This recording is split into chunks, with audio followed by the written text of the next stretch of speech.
Special आ, मतलब कि एक ट्रेलर आ। फिल्म तुहानू असीं दिखावांगे 26 ਨੂੰ।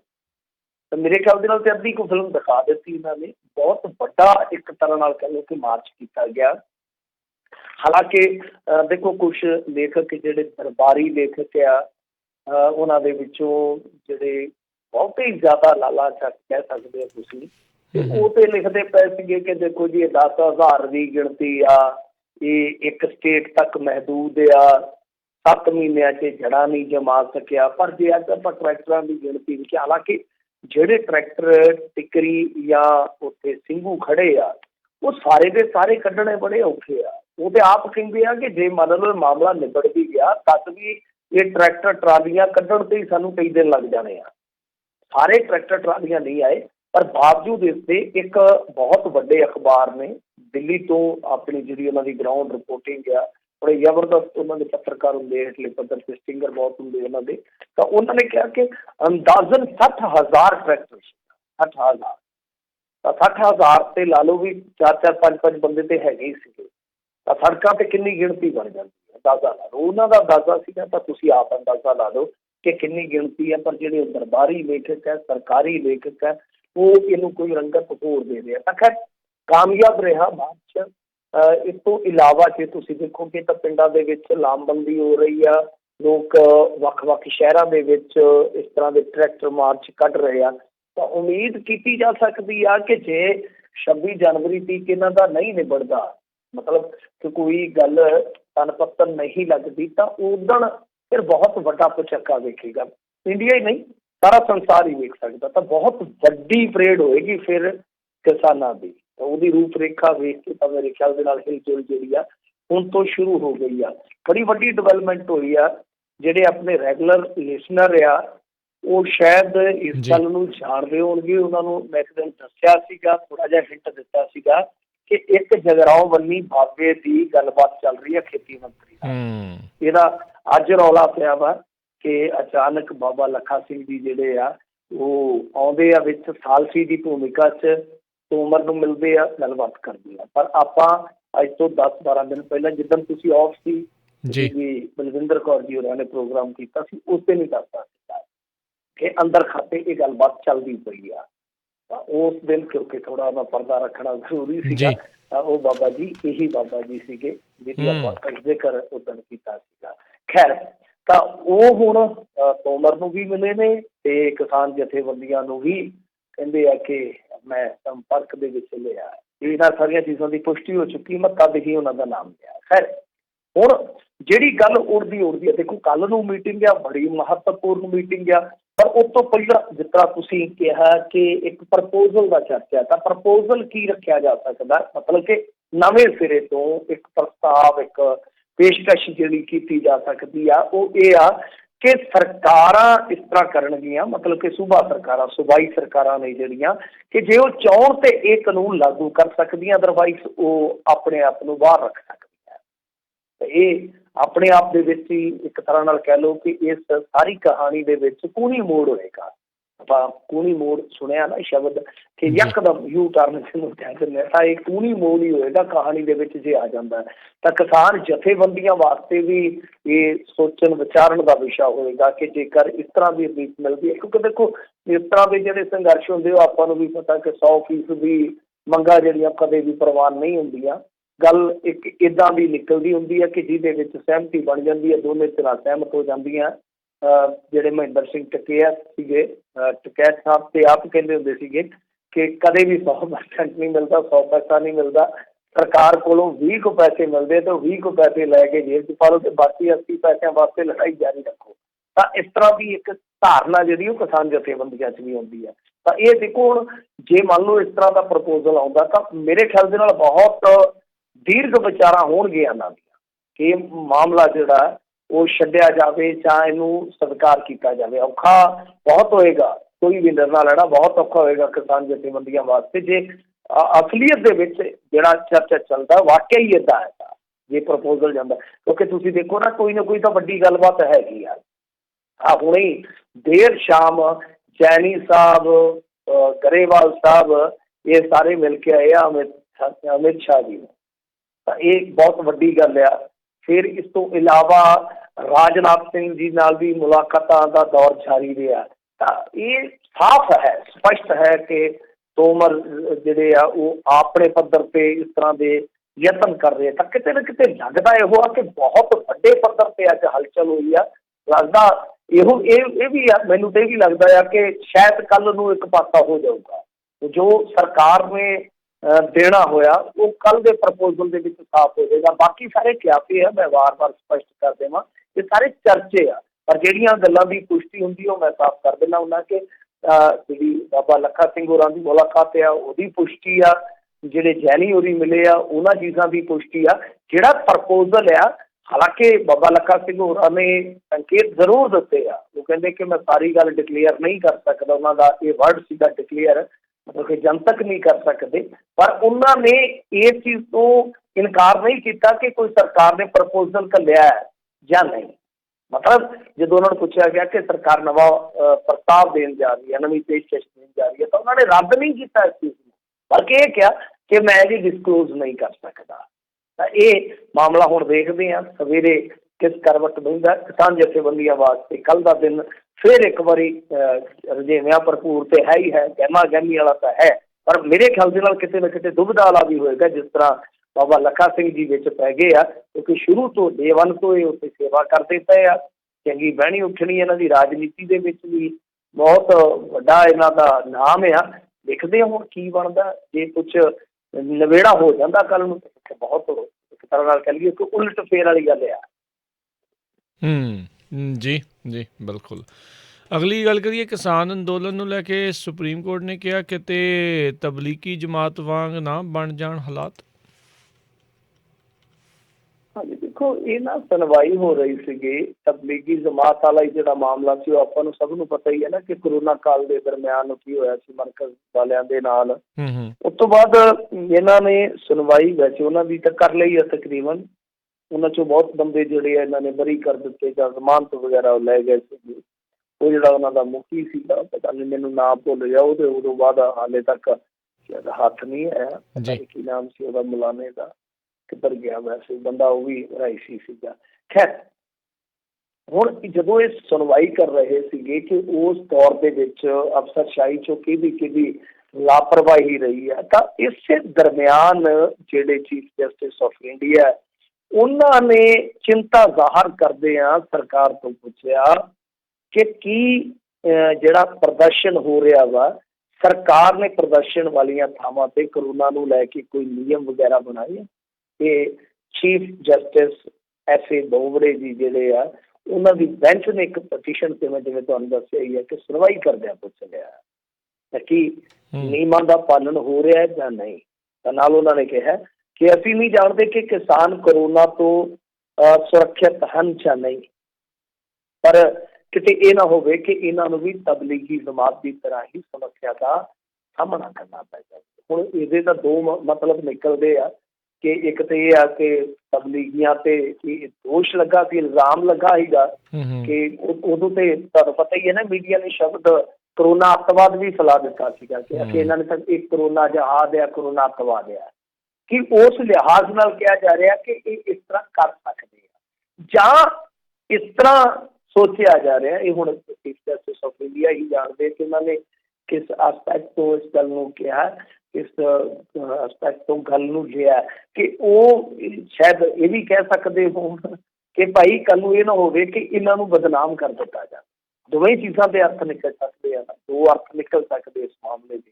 ਇੱਕ ਤਾਂ ਇਹ ਆ ਕਿ ਉਹਨਾਂ ਵਾਂਗੂ ਨਾ ਕਿਤੇ ਹੋ ਜਾਵੇ, ਕਿਉਂਕਿ ਇੱਕ ਇਸ ਤਰ੍ਹਾਂ ਦੀ ਉਦੋਂ ਮਿੱਥ ਘੜੀ ਗਈ ਮੀਡੀਆ ਦੇ ਰਾਹੀਂ ਕਿ ਇਹ ਸਾਰਾ ਕੁਛ ਜਿਹੜਾ ਹੋਇਆ ਕਰੋਨਾ ਦਾ ਜੋ ਨੁਕਸਾਨ ਹੋਇਆ ਉਹਦੇ ਵਿੱਚ ਜੀ ਇਹਨਾਂ ਦੀ ਮਰਕਜ਼ ਵਾਲਿਆਂ ਦੀ ਬਹੁਤ ਵੱਡੀ ਭੂਮਿਕਾ ਹੈ, ਤਬਲੀਗੀਆਂ ਦੀ ਬਹੁਤ ਵੱਡੀ ਭੂਮਿਕਾ ਹੈ। ਪੰਜਾਬ ਦੇ ਵਿੱਚ ਵੀ ਹੋਇਆ, ਤੁਹਾਨੂੰ ਪਤਾ ਕਿਸ ਤਰ੍ਹਾਂ ਫੜੇ ਗਏ ਸੀਗੇ ਉਹ ਬੰਦੇ, ਹਾਲਾਂਕਿ ਉਹ ਅਣਜਾਣ ਪੁਣੇ ਦੇ ਵਿੱਚ ਸੀ। ਉਹ ਕਸੂਰ ਕਿਸ ਤਰ੍ਹਾਂ ਨਿਕਲਿਆ ਸਭ ਕੋਰਟਾਂ ਨੇ, ਕਚਹਿਰੀਆਂ ਨੇ ਸਾਫ਼ ਕਰ ਦਿੱਤਾ ਸੀਗਾ। ਤਾਂ ਜਾਂ ਫਿਰ ਜਿਹੜੇ ਚੀਫ ਜਸਟਿਸ ਆਫ ਇੰਡੀਆ ਨੇ ਇਹ ਕਹਿਣਾ ਚਾਹੁੰਦੇ ਕਿ ਕਿਤੇ ਕੱਲ੍ਹ ਨੂੰ ਇਹ ਨਾ ਹੋ ਜਾਵੇ ਅਨਫੋਰਚੁਨੇਟਲੀ ਕਿ ਇਹਨਾਂ ਨੂੰ ਬਦਨਾਮੀ ਚੱਲਣੀ ਪਵੇ। ਹੁਣ ਪਤਾ ਨਹੀਂ, ਮੈਨੂੰ ਨਹੀਂ ਸਪਸ਼ਟ ਹੋਇਆ ਕਿ ਉਹ ਕਿਸ ਪੱਖ ਤੋਂ ਇਸ ਗੱਲ ਨੂੰ ਕਹਿ ਰਹੇ ਸੀਗੇ।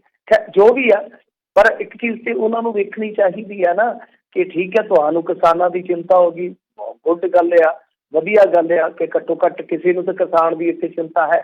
ਪਰ ਜੋ ਲੋਕ ਰੈਲੀਆਂ 'ਚ ਉੱਥੇ ਬੁਲਾਏ ਜਾਂਦੇ ਨੇ 50-50 ਰੁਪਈਏ ਦੇ ਕੇ, ਚਾਹੇ ਉਹ ਬਿਹਾਰ ਹੋਵੇ, ਮੈਂ ਸਾਰਿਆਂ ਨੂੰ ਨਹੀਂ ਕਹਿੰਦਾ, ਲਾਲਚ ਦਿਖੇ, ਆਪਾਂ ਨੂੰ ਵੀ ਪਤਾ ਪੰਜਾਬ 'ਚ ਵੀ ਹੁੰਦਾ ਕਿ ਜੋ ਗਰੀਬ ਬੰਦੇ ਉੱਥੇ ਇਕੱਠੇ ਕੀਤੇ ਜਾਂਦੇ ਨੇ ਲਲਚਾ ਕੇ, ਪਰ ਉਛਲਾ ਕੇ, ਤਾਂ ਕੀ ਉਹਨਾਂ ਦੀ ਚਿੰਤਾ ਨਹੀਂ ਕਰਨੀ ਚਾਹੀਦੀ? ਹੁਣ ਬੰਗਾਲ ਦੇ ਵਿੱਚ ਇਹ ਸਿਲਸਿਲਾ ਚੱਲ ਰਿਹਾ, ਹੈਦਰਾਬਾਦ ਯਾਨੀ ਇੱਕ ਨਿਗਮ ਦਾ ਇਲੈਕਸ਼ਨ, ਉਹਦੇ ਵਿੱਚ ਕਿਸ ਤਰ੍ਹਾਂ ਭੀੜ ਨੂੰ ਜਤਾਇਆ ਗਿਆ ਕਿ ਬੰਦੇ ਦਾ ਹਰੇਕ ਥਾਂ ਤੇ ਜਾ ਕੇ ਮੁੱਲ ਜਿਹੜਾ ਬਦਲ ਜਾਂਦਾ। ਬੰਦਾ ਤਾਂ ਬੰਦਾ ਹੀ ਹੈ ਨਾ, ਉਹਦੀ ਜਾਨ ਦੀ ਕੀਮਤ ਤੇ ਉਹੀ ਆ। ਤੇ ਉਹਨਾਂ ਚੀਜ਼ਾਂ ਤੇ ਕਿਉਂ ਨਹੀਂ ਨੋਟਿਸ ਲਿਆ ਜਾਂਦਾ? ਮੈਨੂੰ ਨਹੀਂ ਪਤਾ ਕਿਉਂ ਇਹ ਸਵਾਲ ਜਿਹੜੇ ਉੱਠਦੇ ਪਏ ਆ ਕਿ ਸਾਡੀ ਜਿਹੜੀ ਜੁਡੀਸ਼ਰੀ ਆ ਕਈ ਵਾਰ ਤੇ ਬਹੁਤ ਜ਼ਿਆਦਾ ਤੇਜ਼ ਚੱਲ ਪੈਂਦੀ ਹੈ ਤੇ ਕਈ ਵਾਰ ਬਹੁਤ ਜ਼ਿਆਦਾ ਸਲੋ ਹੋ ਜਾਂਦੀ ਹੈ। ਹੁਣ ਦੂਜੀ ਚੀਜ਼ ਇੱਕ ਹੋਰ ਵੀ ਵੇਖਣ ਵਾਲੀ ਹੈ ਨਾ ਕਿ ਅਚਾਨਕ ਜਦੋਂ ਤੁਸੀਂ ਸੁਣਵਾਈ ਸ਼ੁਰੂ ਕੀਤੀ ਆ, ਉਹਦੇ ਵਿੱਚ ਹੁਣ ਤੁਸੀਂ ਦੇਖੇ ਹੋਣਾ 2-3 ਸੁਣਵਾਈਆਂ ਹੋ ਗਈਆਂ, 3 ਹੋ ਗਈਆਂ ਮੇਰੇ ਖਿਆਲ ਦੇ ਨਾਲ, ਤਾਂ ਕੀ ਉਦੋਂ ਤੁਹਾਨੂੰ ਪਤਾ ਨਹੀਂ ਲੱਗਿਆ ਕਿ ਇੱਥੇ ਲੱਖਾਂ ਬੰਦੇ ਜੁੜੇ ਪਏ ਨੇ ਯਾਰ? ਲੱਖਾਂ ਬੰਦੇ ਜੁੜੇ ਪਏ ਨੇ 5 ਮਹੀਨਿਆਂ ਤੋਂ, ਇਹ ਤਕਰੀਬਨ ਇਹ ਇਸ ਐਜੀਟੇਸ਼ਨ ਦਾ ਮੁੱਢ ਬਣ ਰਹੇ ਨੇ, ਸੜਕਾਂ ਤੇ ਬੈਠੇ ਨੇ, ਰੇਲ ਗੱਡੀਆਂ ਦੀਆਂ ਪਰੜੀਆਂ ਤੇ ਬੈਠੇ ਆ। ਇਹਨਾਂ ਦੀ ਸੇਫਟੀ ਵਾਸਤੇ ਕੀ ਪ੍ਰਬੰਧ ਹੈ? ਔਰ ਸ਼ਾਇਦ ਜਨਾਬ ਭੁੱਲ ਗਏ ਆ ਕਿ 70 ਦੇ ਕਰੀਬ ਇਹਨਾਂ ਦੇ ਬੰਦੇ ਚੱਲ ਵਸੇ ਆ। ਉਹ ਜ਼ਰੂਰ ਇਹਨਾਂ ਨੂੰ ਕਿਤੇ ਨਾ ਕਿਤੇ ਸੋਚਣਾ ਚਾਹੀਦਾ, ਵਿਚਾਰਨਾ ਚਾਹੀਦਾ ਕਿ ਕਰੋਨਾ ਜਿਹੜਾ ਆ ਉਹ ਕਿਸਾਨਾਂ ਨੂੰ ਨਹੀਂ ਮਾਰ ਰਿਹਾ ਇਸ ਟਾਈਮ। ਆਪਾਂ ਦੇਖੀਏ ਉਹ ਤਾਂ ਵਾਕਿਆ ਇੱਕ ਵਿਗਿਆਨਕ ਤਰੀਕਾ ਵੀ ਮੇਰੇ ਖਿਆਲ ਦੇ ਨਾਲ ਸਮਝਣ ਲਈ ਕਾਫੀ ਹੈਰਾਨ ਹੋਏਗਾ ਕਿ ਕਿਵੇਂ ਕਰੋਨਾ ਨਾਲ ਤੋਂ ਦੂਰ ਰਿਹਾ। ਪਰ ਸਮਝਣ ਵਾਲੀ ਗੱਲ ਤੇ ਇਹ ਆ ਕਿ ਕਰੋਨਾ ਦੀ ਥਾਂ ਤੇ ਇਹਨਾਂ ਦੀਆਂ ਮੁਸ਼ਕਿਲਾਂ ਹੋਰ ਨੇ। ਮਤਲਬ ਕਿ ਉਹਨਾਂ ਨੂੰ ਜੋ ਉੱਥੇ ਫੈਸਿਲੀਟੇਟ ਕਰਨਾ ਚਾਹੀਦਾ ਸਰਕਾਰ ਵੱਲੋਂ, ਉਹਦਾ ਵੀ ਆਰਡਰ ਕਿਤੇ ਦੇ ਦੇਣ ਜਾਂ ਉਹਦੇ ਵੀ ਕਿਤੇ ਨਾ ਕਿਤੇ ਕੋਈ ਦਿਸ਼ਾ ਨਿਰਦੇਸ਼ ਆ ਜਾਣ ਤੇ ਠੀਕ ਰਹੇਗਾ ਕਿ ਭਾਈ ਉਹਨਾਂ ਨੂੰ ਮੈਡੀਕਲ ਸਹੂਲਤ ਦਿਓ। ਠੰਡ ਬਹੁਤ ਆ, ਉਹਨਾਂ ਵਾਸਤੇ ਨਹਾਉਣ ਧੋਣ ਦਾ ਪ੍ਰਬੰਧ ਕਰੋ, ਉਹਨਾਂ ਵਾਸਤੇ ਜੇ ਕਿਤੇ ਟੋਇਲਟ ਦੀ ਕੋਈ ਦਰਕਾਰ ਆ ਉਹ ਪੂਰੀ ਕਰੋ। ਅਕਸਰ ਉਹ ਮਨੁੱਖ ਨੇ, ਜਦੋਂ ਤੁਸੀਂ ਸਮਝਦੇ ਹੋ ਕਿ ਇਹਨਾਂ ਦਾ ਐਜੂਕੇਸ਼ਨ ਜਿਹੜਾ ਜੀ ਫੰਡਾਮੈਂਟਲ ਰਾਈਟ ਆ, ਤਾਂ ਫਿਰ ਉਹਨਾਂ ਦੀਆਂ ਜਿਹੜੀਆਂ ਬੁਨਿਆਦੀ ਸਹੂਲਤਾਂ ਉਹਨਾਂ ਦਾ ਪ੍ਰਬੰਧ ਕਰਨਾ ਵੀ ਤੇ ਕਿਤੇ ਨਾ ਕਿਤੇ ਫਿਰ ਹੱਕ ਬਣਦਾ ਹੈ ਨਾ। ਜੀ ਜੀ ਬਿਲਕੁਲ।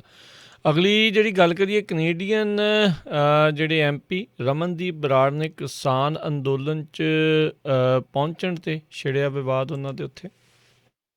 ਹਾਂਜੀ, ਇਹਨਾਂ ਦੀਆਂ ਤਸਵੀਰਾਂ ਅੱਜ ਸਵੇਰੇ ਹੀ ਵਾਇਰਲ ਹੋਈਆਂ ਸੀਗੀਆਂ। ਉਸ ਤੋਂ ਬਾਅਦ ਦੱਸਦੇ ਆ ਕਿ ਵਿਵਾਦ ਖੜਾ ਹੋ ਗਿਆ।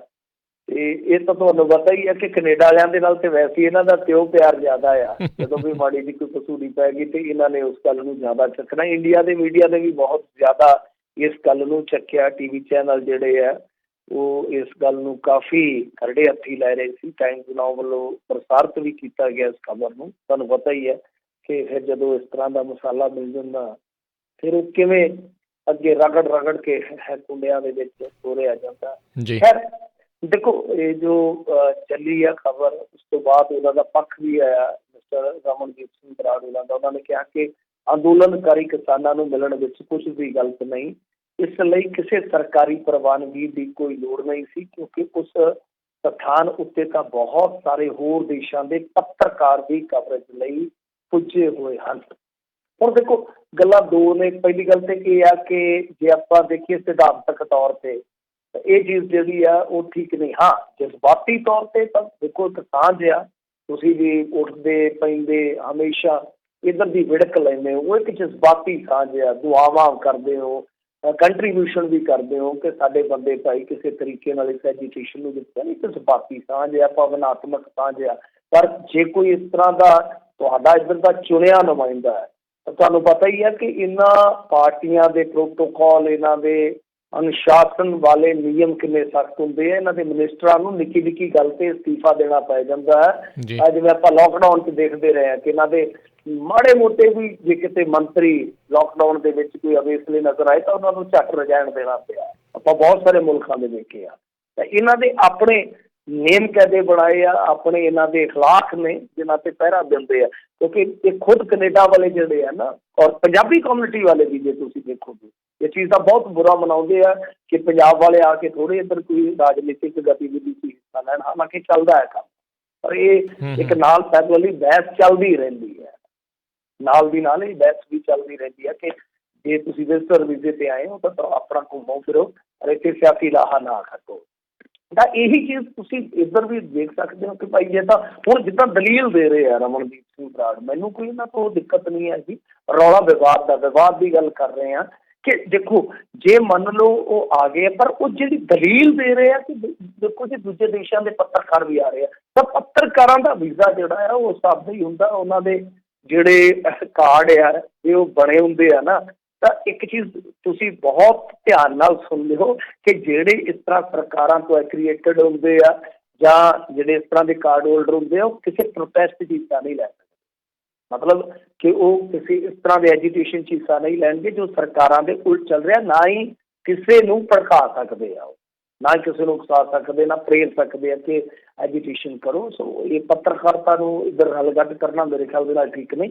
ਪਰ ਕੈਨੇਡਾ ਦੇ ਵਿੱਚ ਵੀ ਇਸ ਚੀਜ਼ ਨੂੰ ਲੈ ਕੇ ਕਾਫੀ ਜ਼ਿਆਦਾ ਹਾ ਹੱਲਾ ਹੋਇਆ। ਦੇਖੋ ਬਾਕੀ ਹੁਣ ਕੀ ਬਣਦਾ ਕੀ ਨਹੀਂ ਬਣਦਾ, ਪਰ ਜੇ ਤਾਂ ਮੈਂ ਤੁਹਾਨੂੰ ਕਿਹਾ ਕਿ ਭਾਰਤ ਸਰਕਾਰ ਨੇ ਲਾਇਸੈਂਸ ਲਿਆ ਫਿਰ ਤਾਂ ਕੋਈ ਗੱਲ ਨਹੀਂ ਹੈ।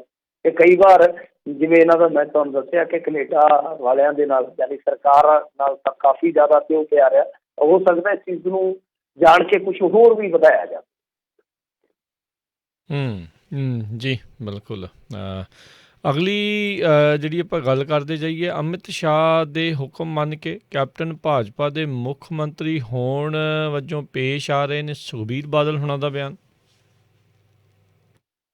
ਦੇਖੋ ਇਹ ਅੱਜ ਆਏ ਸੀਗੇ ਜਲਾਲਾਬਾਦ ਦੇ ਵਿੱਚ। ਜਲਾਲਾਬਾਦ ਤੁਹਾਨੂੰ ਪਤਾ ਹੀ ਇਹਨਾਂ ਦਾ ਹਲਕਾ ਰਿਹਾ। ਉਸ ਤੋਂ ਬਾਅਦ ਦੇ ਚਲੇ ਗਏ ਸੀਗੇ ਫਿਰੋਜ਼ਪੁਰ। ਵੈਸੇ ਤਾਂ ਫਿਰੋਜ਼ਪੁਰ ਦੇ ਵਿੱਚ ਹੀ ਹੈ ਜਲਾਲਾਬਾਦ, ਹੁਣ ਤਾਂ ਮੈਨੂੰ ਲੱਗਦਾ ਫਾਜ਼ਿਲਕਾ 'ਚ ਆ ਗਿਆ। ਵੈਸੇ ਸਾਰਾ ਏਰੀਆ ਫਿਰੋਜ਼ਪੁਰ ਦਾ ਹੀ ਹੈ।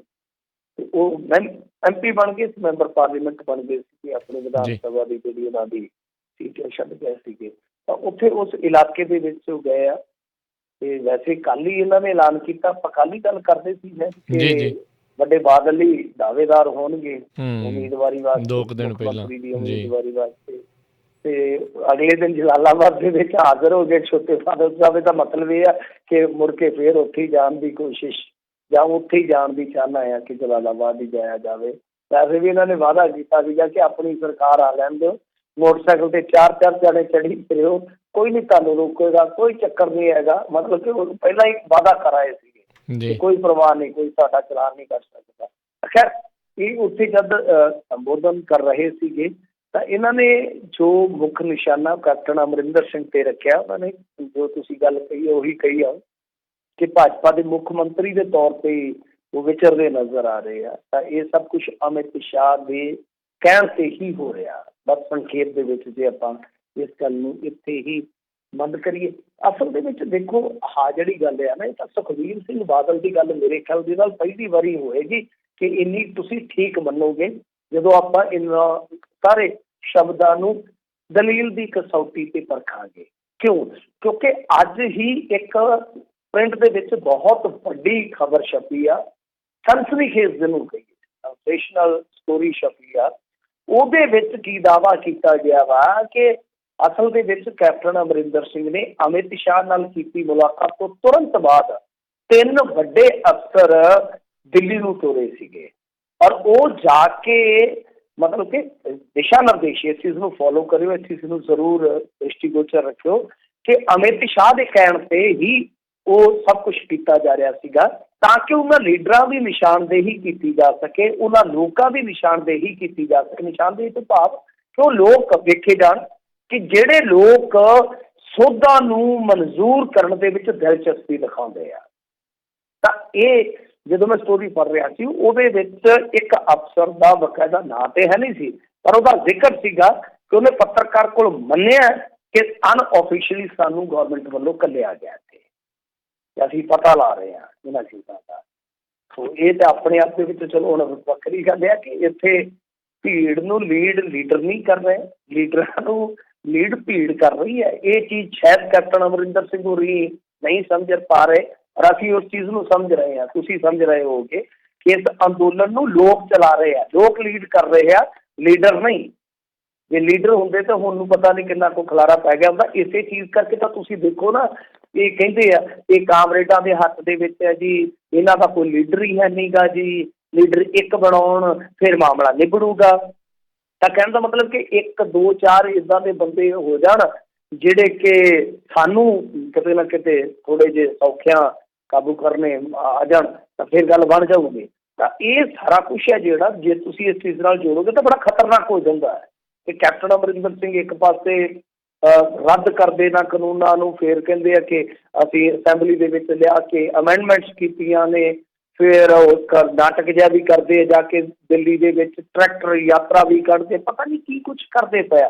ਤਾਂ ਦੂਸਰੇ ਪਾਸੇ ਇਹੋ ਜਿਹੀਆਂ ਖਬਰਾਂ ਆ ਜਾਣੀਆਂ।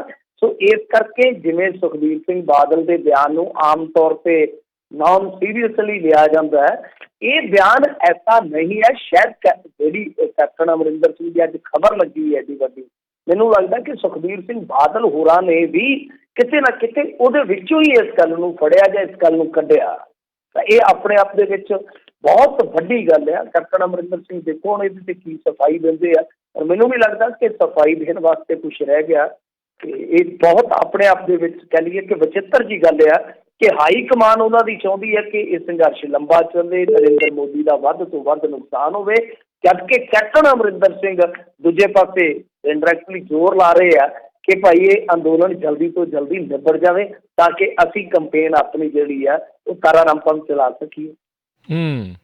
ਜੀ ਜੀ। ਅਗਲੀ ਜਿਹੜੀ ਆਪਾਂ ਗੱਲ ਕਰੀਏ, ਪੰਜਾਬ ਅੰਦਰ ਭਾਜਪਾ ਲਈ ਖਤਰੇ ਦੀ ਘੰਟੀ, ਹੁਣ ਪਿੰਡਾਂ ਵਿੱਚ ਲੱਗਣੇ ਸ਼ੁਰੂ ਹੋ ਗਏ ਪੋਸਟਰ।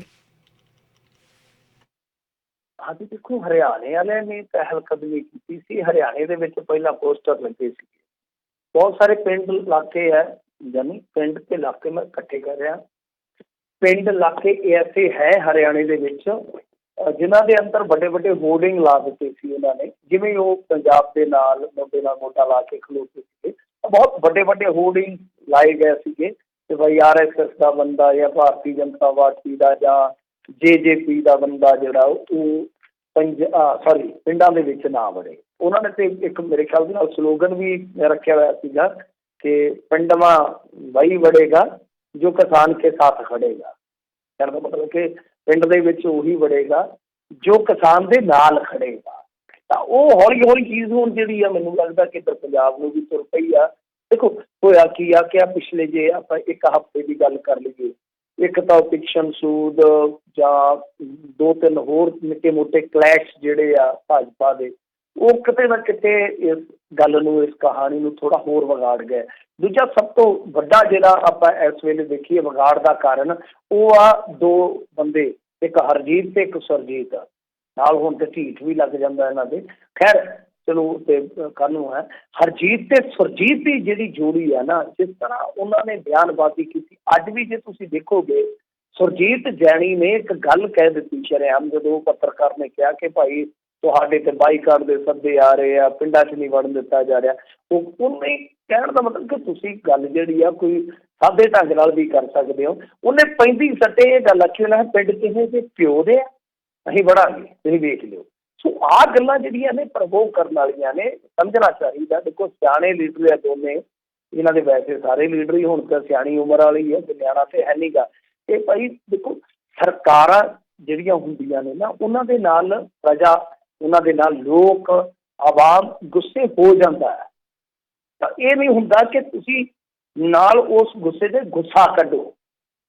ਇਹੀ ਹੁੰਦਾ ਸਰਕਾਰੀ ਜਿਹੜੀ ਮਸ਼ੀਨਰੀ ਹੁੰਦੀ ਆ ਉਹਨੂੰ ਬਹੁਤ ਪਿਆਰ ਨਾਲ ਚੱਲਣਾ ਪੈਂਦਾ। ਪੋਲੀਟੀਕਲ ਸਿਸਟਮ ਦੇ ਵਿੱਚ ਵੀ ਜਿਹੜੇ ਲੋਕ ਵਿਚਰਦੇ ਆ, ਵੱਡੇ ਲੀਡਰ ਵਿਚਰਦੇ ਆ, ਉਹਨਾਂ ਨੂੰ ਬਹੁਤ ਸਲੀਕੇ ਦੇ ਨਾਲ, ਲਿਆਕਤ ਦੇ ਨਾਲ ਲੋਕਾਂ ਨਾਲ ਪੇਸ਼ ਆਉਣਾ ਪੈਂਦਾ ਤਾਂ ਕਿ ਲੋਕ ਇਹ ਸਮਝਣ ਕਿ ਨਹੀਂ ਯਾਰ ਸਰਕਾਰ ਸਾਡੀ ਹੈ।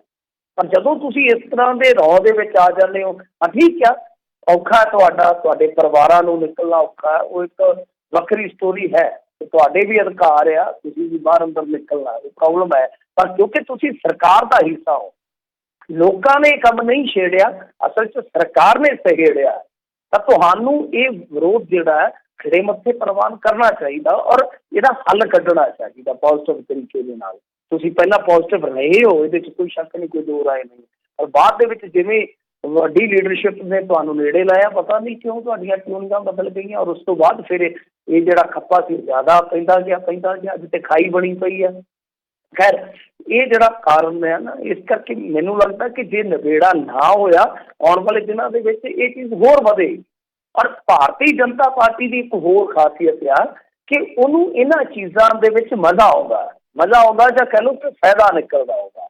ਜਿੰਨਾ ਵੀ ਭੇੜ ਹੁੰਦਾ ਕਿਸੇ ਵੀ ਸਟੇਟ ਦੇ ਵਿੱਚ, ਮੈਂ ਵਾਰ-ਵਾਰ ਕਹਿੰਦਾ ਕਿ ਭਾਰਤੀ ਜਨਤਾ ਪਾਰਟੀ ਉਹਦੇ ਤੋਂ ਕਦੇ ਵੀ ਪਿੱਛੇ ਨਹੀਂ ਹਟਦੀ, ਸਗੋਂ ਪ੍ਰਵੋਕ ਕਰਦੀ ਆ ਉਹ ਜਿਹੇ ਮਾਹੌਲ ਨੂੰ ਕਿ ਬਈ ਜ਼ਿਆਦਾ ਤੋਂ ਜ਼ਿਆਦਾ ਜਿਹੜਾ ਉਹ ਚਰਚਾ ਹੋਵੇ, ਜ਼ਿਆਦਾ ਤੋਂ ਜ਼ਿਆਦਾ ਨੁਕਸਾਨ ਹੋਵੇ ਇਹਨਾਂ ਚੀਜ਼ਾਂ ਦੇ ਵਿੱਚ, ਤਾਂ ਕਿ ਸਾਡੀ ਕਤਾਰਬੰਦੀ ਜਿਹੜੀ ਆ ਉਹ ਗਾੜੀ ਹੁੰਦੀ ਜਾਵੇ, ਗੂੜੀ ਹੁੰਦੀ ਜਾਵੇ।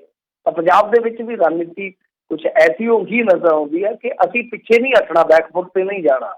ਔਰ ਸ਼ਾਇਦ ਇਹਨਾਂ ਨੂੰ ਇਹ ਭੁਲੇਖਾ ਕਿ ਸਰਕਾਰਾਂ ਕਦੇ ਕੁਛ ਗਲਤ ਕਰਦੀਆਂ ਹੀ ਨਹੀਂ, ਜਾਂ ਤਾਂ ਇੱਕ ਭੁਲੇਖਾ ਇਹ ਆ ਕਿ ਸਰਕਾਰ ਸਾਡੀ ਕਦੇ ਕੁਛ ਗਲਤ ਕਰ ਹੀ ਨਹੀਂ ਸਕਦੀ, ਤੇ ਜਾਂ ਇਹ ਭੁਲੇਖਾ ਆ ਕਿ ਲੋਕਾਂ ਦੇ ਕੋਲ ਦਿਮਾਗ ਹੈ ਨਹੀਂ ਗਾ, ਮਤਲਬ ਕਿ ਅਸੀਂ ਜੋ ਮਰਜ਼ੀ ਕਰ ਦਈਏ, ਲੋਕਡਾਊਨ ਲਾ ਦਈਏ, ਨੋਟਬੰਦੀ ਕਰ ਦਈਏ, ਚੱਕ ਕੇ ਅੱਧੀ ਰਾਤ GST ਲਾਗੂ ਕਰ ਦਈਏ, ਅਸੀਂ 3 ਤਲਾਕ 'ਤੇ ਕਾਨੂੰਨ ਲਿਆਈਏ, 370 'ਤੇ ਲੈ ਆਈਏ, ਨਾਗਰਿਕਤਾ 'ਤੇ ਲੈ ਆਈਏ, ਸਾਡੇ ਸਾਹਮਣੇ ਕਿਸੇ ਨੇ ਬੋਲਣਾ ਹੀ ਨਹੀਂ, ਕਿਉਂਕਿ ਲੋਕਾਂ ਨੂੰ ਪਤਾ ਹੀ ਨਹੀਂ, ਲੋਕ ਤਾਂ ਇਹੀ ਕਹਿਣਗੇ ਕਿ ਸਭ ਕੁਝ ਠੀਕ ਆ। ਇਹ ਤਾਂ ਦੋਨਾਂ 'ਚੋਂ ਪਤਾ ਨਹੀਂ ਕਿਹੜਾ ਭੁਲੇਖਾ, ਪਰ ਮੇਰੇ ਖਿਆਲ ਦੇ ਨਾਲ ਜਿਹੜਾ ਵੀ ਭੁਲੇਖਾ ਉਹਦਾ ਇਲਾਜ ਕਰਵਾਉਣਾ ਚਾਹੀਦਾ, ਕੋਈ ਜਿਹੜੀ ਦਵਾਈ ਬੂਟੀ ਆ ਉਹ ਲੈਣੀ ਚਾਹੀਦੀ ਹੈ, ਕਿਉਂਕਿ ਦੋਨਾਂ 'ਚੋਂ ਜਿਹੜੀ ਵੀ ਬਿਮਾਰੀ ਹੈ ਉਹ ਖਤਰਨਾਕ ਆ। ਜੀ ਜਾਂਦੇ ਜਾਂਦੇ ਮਿੰਟੂ ਜੀ ਗੱਲ ਕਰ ਲਈਏ, ਇਹ ਵੀ ਪੁੰਨਿਆ ਮੱਸਿਆ ਦੇ ਤੇ ਨਿਕਲ ਆਉਂਦੇ ਆ ਬਾਹਰ। ਮਨਪ੍ਰੀਤ ਬਾਦਲ ਨੇ ਕਿਹਾ ਵੀ ਹੁਣ ਕੇਂਦਰ ਵੱਲੋਂ ਫੰਡ ਰੋਕਣ ਦੇ ਉਹਨਾਂ ਦੇ ਉੱਤੇ ਲਾਏ ਆ ਦੋਸ਼। ਨਹੀਂ, ਇੱਥੇ ਜਦੋਂ ਮੈਨੀਫੈਸਟੋ ਬਣਾਉਂਦੇ ਸੀ ਤੇ ਘੁੰਮ ਘੁੰਮ ਕੇ ਲੋਕਾਂ ਦੇ ਘਰ ਘਰ ਜਾ ਕੇ ਕਹਿੰਦੇ ਸੀ ਅਸੀਂ ਤੇ ਦੇਖੋ ਜੀ ਉਹ ਟੀਕਾ ਤਿਆਰ ਕਰਦਾ ਕਿ ਸਭੇ ਰੋਗ ਕੱਟੇ ਜਾਣਗੇ। ਤੇ ਹੁਣ ਰੋਣ ਡਏ ਆ, ਐਨਕਾਂ ਦੇ ਉੱਤੋਂ ਦੀ ਵਹਿੰਦੇ ਆ ਕਿ ਹਾਂ ਕੁਛ ਹੀਲੇ ਹੋ ਜਾਣ। ਖੈਰ ਦੇਖੋ, ਇਹ ਸਮੱਸਿਆ ਰਹੇਗੀ। ਇਹ ਉਹ ਸ਼ਖਸ ਨੇ ਮਨਪ੍ਰੀਤ ਸਿੰਘ ਬਾਦਲ, ਜੇ ਆਪਾਂ ਕਹੀਏ ਕਿ ਜਿੱਦਾਂ ਰਾਜਨੀਤੀ ਦੇ ਵਿੱਚ ਦੇਖਣਾ ਹੋਵੇ ਨਾ ਕਿ ਸਭ ਤੋਂ ਜ਼ਿਆਦਾ ਛਲਾਵੇ ਦੇਣ ਵਾਲੇ ਲੀਡਰ ਤਾਂ ਇੰਡੀਆ ਦੇ ਟੌਪ ਦੇ ਲੀਡਰਾਂ 'ਚੋਂ ਇੱਕ ਗਿਣੇ ਜਾਣਗੇ। ਬਹੁਤ ਛਲਾਵੇ ਦਿੰਦੇ ਨੇ, ਚਾਹੇ ਉਹ ਆਪਣੀ ਪਾਰਟੀ ਬਣਾਈ ਹੈ, ਚਾਹੇ ਸਾਡੀ, ਚਾਹੇ ਛਲਾਵੇ ਦਿੱਤੇ ਨੇ ਹਮੇਸ਼ਾ। ਤਾਂ ਬਥੇਰੇ ਛਲਾਵੇ ਨੇ ਉਹਨਾਂ ਦੀ, ਚਲੋ ਚਰਚਾ ਕਦੇ ਫੇਰ ਸਹੀ। ਤਾਂ ਇਹਨਾਂ ਨੇ 35 ਜਦੋਂ GST ਵਾਲੀ ਗੱਲ ਚੇਤੀ ਆ ਗਈ ਆ, ਤੇ ਜਦੋਂ GST ਲਾਗੂ ਹੋਈ ਆ ਤੇ ਇਹਨਾਂ ਨੇ ਆਖਿਆ ਜੀ ਕ੍ਰਾਂਤੀਕਾਰੀ, ਰੈਵੋਲੂਸ਼ਨਰੀ ਇੱਕ ਫੈਸਲਾ ਵਾ। ਤਾਂ ਅੱਜ ਹੁਣ ਰੋਂਦੇ ਪਏ ਆ, ਅੱਖਾਂ 'ਚ ਪਸੀਨੇ ਦੇ ਕੇ। ਹਾਲੇ ਤੁਸੀਂ ਰੋਵੋਗੇ, ਤੁਹਾਨੂੰ ਮੈਂ ਕਹਿੰਦਾ ਕਿ ਅਸੀਂ ਤੇ ਚਲੋ ਬਹੁਤ ਘੱਟ ਪੜ੍ਹੇ ਲਿਖੇ ਲੋਕ ਹਾਂ, ਬੜੇ ਹੇਠਲੇ ਪੱਧਰ 'ਤੇ ਰਹਿਣ ਵਾਲੇ ਲੋਕ ਹਾਂ। ਤੁਸੀਂ ਬਾਹਰਲੀਆਂ ਯੂਨੀਵਰਸਿਟੀਆਂ 'ਚੋਂ ਪੜ੍ਹੇ ਬਾਦਲਾਂ ਦੇ ਮੁੰਡੇ ਹੋ, ਤੁਹਾਨੂੰ ਇੰਨਾ ਸਿਆਸਤ ਦਾ ਤਜਰਬਾ ਮੇਰੇ ਖਿਆਲ ਦੇ ਨਾਲ 30-35 ਸਾਲ ਦੀ ਉਮਰ ਦੇ ਵਿੱਚ ਇਹਨਾਂ ਦਾ ਸਿਆਸੀ ਸਫ਼ਰ ਸ਼ੁਰੂ ਹੋ ਗਿਆ ਸੀ, ਜਿਹੜਾ ਨਿਰੰਤਰ ਜਾਰੀ ਹੈ। ਪੜ੍ਹਾਈ ਤੋਂ ਬਾਅਦ ਹੀ ਗਿੱਦੜਬਾਹ ਦੀ ਚੋਣ ਜਦੋਂ ਲੜੀ ਆ ਸੀ ਤੇ ਉਦੋਂ ਮੇਰੇ ਖਿਆਲ ਦੇ ਨਾਲ ਸਕੂਲ 'ਚ ਪਾਸ ਆਊਟ ਹੋਏ ਸੀਗੇ, ਜਿਸ ਟਾਈਮ ਦੇ ਮਤਲਬ ਕਿ ਇਲੈਕਸ਼ਨ ਲੜਨਾ ਇਹਨਾਂ ਨੇ ਸਟਾਰਟ ਕੀਤਾ ਵਾ।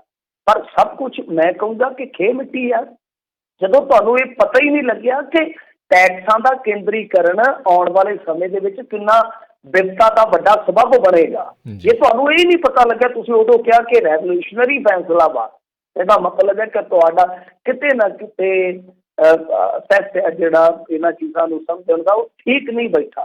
ਤੁਸੀਂ ਠੀਕ ਢੰਗ ਨਾਲ ਅਸੈਸ ਨਹੀਂ ਕਰ ਸਕੇ। ਅਸੈਸਮੈਂਟ ਤੁਹਾਡੀ ਬਿਲਕੁਲ ਇਹੋ ਜਿਹੇ ਮਾਮਲਿਆਂ ਦੇ ਵਿੱਚ ਸਹੀ ਨਹੀਂ ਹੈ। ਤੁਸੀਂ ਫਾਈਨੈਂਸ ਮਿਨਿਸਟਰ ਰਹੇ ਹੋ ਵੀ ਹੁਣ ਬਹੁਤ ਲੰਮੇ ਸਮੇਂ ਤੱਕ ਫਾਈਨੈਂਸ ਮਾਮਲਿਆਂ 'ਤੇ ਲਿਖਦੇ ਪੜ੍ਹਦੇ ਰਹੇ ਹੋ, ਪਰ ਜੇ ਤੁਹਾਨੂੰ ਇਸ ਚੀਜ਼ ਨੂੰ ਸਮਝਣ 'ਚ ਇੰਨਾ ਚਿਰ ਲੱਗ ਗਿਆ ਕਿ ਕੇਂਦਰੀਕਰਨ ਟੈਕਸ ਦਾ ਕਿਸੇ ਵੀ ਮੁਲਕ ਦੇ ਵਿੱਚ ਬਹੁਤ ਮਾੜਾ ਸਿੱਟਾ ਜਿਹੜਾ ਉਹ ਕੱਢ ਸਕਦਾ, ਖਾਸ ਤੌਰ 'ਤੇ ਇੰਡੀਆ ਵਰਗੇ ਮੁਲਕ ਦੇ ਵਿੱਚ ਜਿੱਥੇ ਹਰੇਕ ਰਾਜ ਦੀ ਆਪਣੀ ਇੱਕ ਤਰ੍ਹਾਂ ਦੀ ਸਮੱਸਿਆ ਹੈ, ਹਰੇਕ ਦੀ ਆਪਣੀ ਇੱਕ ਤਰ੍ਹਾਂ ਦੀ ਖਾਸੀਅਤ ਆ, ਹਰੇਕ ਦੀ ਆਪਣੀ ਇੱਕ ਵੱਖਰੀ ਤਰ੍ਹਾਂ ਦੀ ਲੋੜ ਆ।